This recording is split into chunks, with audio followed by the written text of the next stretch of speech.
DCI probes JIRONGO death in horror crash. Scene of accident, Karai area along the Nakuru-Nairobi highway on December 13.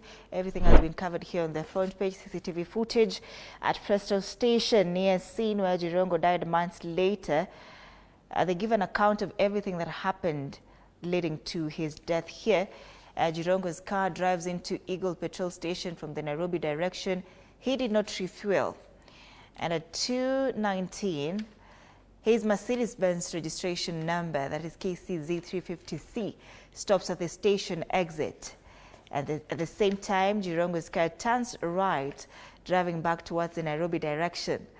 CCTV captures the Climax Company Limited PSV bus registration number KCU 576A ramming into his vehicle. So everything happened within a very short period of time here. Here there's a wreckage of his vehicle as well, dragged about 25 meters from the point of impact, and the bus stops about 50 meters away. The former Lugari MP, CYRUS JIRONGO, is no longer being viewed as a routine road accident or a normal road accident, despite CCTV footage, eyewitness accounts and statements from close associates. Critical gaps remain in the timeline of his final hours. Investigators, family members and political allies are now questioning inconsistencies and unexplained movements before the fatal crash along the Nakuru-Nairobi highway. This report was filed by Alvin Kithinji. Detours, unidentified companions, meetings and the final 45 seconds captured on CCTV that raise more questions than answers. Why did JIRONGO's movements contradict his known plans? His close associates insist he had clear plans for the following day, including a scheduled Saturday 1 p.m. meeting with former Vihiga Senator George Khanire and Philip Kisia. Yet, instead of heading home after his evening engagements in Karen, he drove towards Naivasha late at night, an unexpected detour that his friends say he had not mentioned. This raises a fundamental question. What prompted the sudden, unplanned journey towards Naivasha? He was traveling from Karen. He was supposed to travel from Karen to his home in Gigiri. But now, he was found dead on Naivasha-Nairobi Road, traveling from Naivasha towards Nairobi.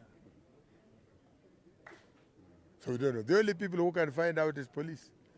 If they can check on the cameras, they should be able to tell, because there are cameras. They should be able to tell how this car traveled all the way to that side and back. Naivasha is not in between here and Karen. How did he find himself in Naivasha, driving back to Nairobi? In Naivasha, driving back to Nairobi. That's a mystery that must be unraveled. What was the purpose of the Karen meeting?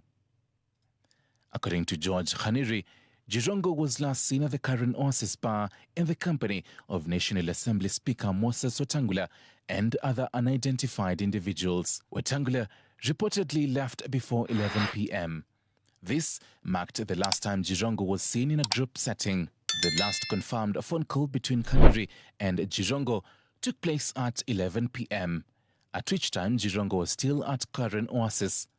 By then, Wetangula had already left, according to Khanire. The next confirmed sighting came nearly 2.5 hours later, when a boda rider allegedly saw a woman exit JIRONGO's Mercedes-Benz near a hotel along the highway at around 1:30 a.m. This gap in the timeline remains unexplained. Reports indicate that JIRONGO was traveling with a female companion earlier that night. An eyewitness reported seeing the woman exit the vehicle near a hotel along the highway. Her identity remains unknown, as do the reasons with JIRONGO, where they had come from and why she exited the vehicle at that time. It is also unclear whether investigators have traced or interviewed her, or whether she was a friend, colleague, a stranger, or someone else entirely. CCTV by the Directorate of Criminal Investigations shows JIRONGO driving into a petrol station at 2:18 a.m. from the Nairobi direction. He did not stop to refuel. Instead, he paused briefly at the exit before making a right turn back towards Nairobi at 2:19 a.m. Just 6 seconds later, a bus rammed into his vehicle. Jirongo was seen driving towards Naivasha before abruptly turning back towards Nairobi. The reason for this change in direction remains unclear, with possibilities including disorientation, following directions, meeting someone, responding to a phone call, or being followed. Kwa polepole kidogo, na alipofika karibu kwa mafuta akachomoka tena kidogo. Kwa hivyo jinsi alivyokuwa anaingia si wa kawaida, ilikuwa ni tofauti kabisa. The bus driver initially claimed that Jirongo was overtaking and avoiding traffic at the time of the collision. This account was contradicted by a petrol station security guard who witnessed the crash and stated that the circumstances were unusual and that there was no traffic at the time. The exact positioning of both vehicles remains unclear, as does whether the collision could have been avoided. Kwenye barabara ulikuwa umetulia. Barabara ulikuwa umetulia kwa huo muda mchache. Magari hayakuwa na mfululiza, na hiyo gari tu pekee ndio ilikuja, na muda huo baada ya matukio ndio magari mengine yalikuja sasa yakafululiza, sababu sasa speed ya magari yalikuwa slow ndio mengine, lakini yeye akija hamna gari yoyote ambayo iliandamana naye, alikuwa ni yeye na yeye pekee. Giveaway. Wakati aliona upande yake ya kupanda Nairobi magari meshikana, alifanya hesabu overtake hizo gari, na mimi naye nikamuona nikiwa mbali.